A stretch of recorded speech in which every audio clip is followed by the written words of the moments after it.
Manisha academy channel में आप लोगों का बहुत बहुत स्वागत है। चलिए हिंदी में वर्ष 1936 से संबंधित उल्लेखनीय तथ्य कौन कौन से हैं उसको देख लेते हैं। चलिए स्टार्ट करते हैं। 1936 में प्रगतिशील लेखक संघ सम्मेलन की अध्यक्षता प्रेमचंद्र जी ने लखनऊ में की थी। आगे है 1936 में गोदान लिखा गया। 1936 में ही कफन जो है अंतिम कहानी लिखी गई। 1936 में द्वापर खंड काव्य मैथिली शरण गुप्त द्वारा लिखा गया। 1936 में ही कामायनी जो कि महाकाव्य है, इसका 15 सर्ग हैं, 15वां सर्ग जयशंकर प्रसाद द्वारा लिखा गया। 1936 में राम रहीम उपन्यास राधिका रमण सिंह द्वारा लिखा गया। आगे है 1936 में जो गीतिका है काव्य संग्रह, ये निराला द्वारा लिखा गया। 1936 में ही प्रभावती और निरुपमा जो उपन्यास है ये निराला द्वारा लिखा गया।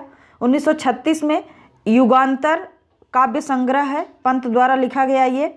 1936 में 3 वर्ष ये उपन्यास है, भगवती चरण वर्मा द्वारा लिखा गया। आगे है 1936 में ही आधी रात ये नाटक है, लक्ष्मी नारायण मिश्र द्वारा लिखा गया।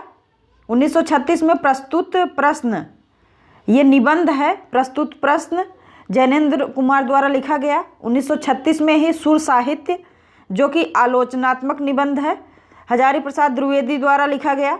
1936 में ही सांध्य गीत जो कि काव्य संग्रह है महादेवी वर्मा जी का, ये लिखा गया। 1936 में मधुबाला काव्य संग्रह है, हरिवंश राय बच्चन द्वारा लिखा गया। 1936 में ही पाताल विजय पौराणिक नाटक है, ये हरिकृष्ण प्रेमी द्वारा लिखा गया। 1936 में जन्म रमेश बख्शी। 1936 में ही जन्म सुदामा पांडे जी का हुआ था, धूमिल जी का। 1936 में विजय जी का जन्म हुआ था। 1936 में ही दूधनाथ सिंह का जन्म हुआ था। 1936 में ही काशीनाथ सिंह का जन्म हुआ था।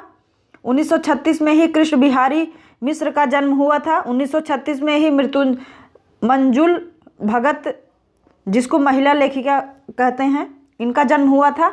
1936 में ही हिटलर महान की जीवनी चंद्रशेखर शास्त्री द्वारा लिखी गई। तो ये रहे कुछ महत्वपूर्ण 1936 में हुए जो हिंदी से संबंधित प्रश्न थे, ये फैक्ट थे, तथ्य थे। हमें उम्मीद है आप लोग को जरूर पसंद आया होगा। यदि पसंद आया तो वीडियो को लाइक, चैनल को सब्सक्राइब, कमेंट करना ना भूलें। बहुत बहुत धन्यवाद।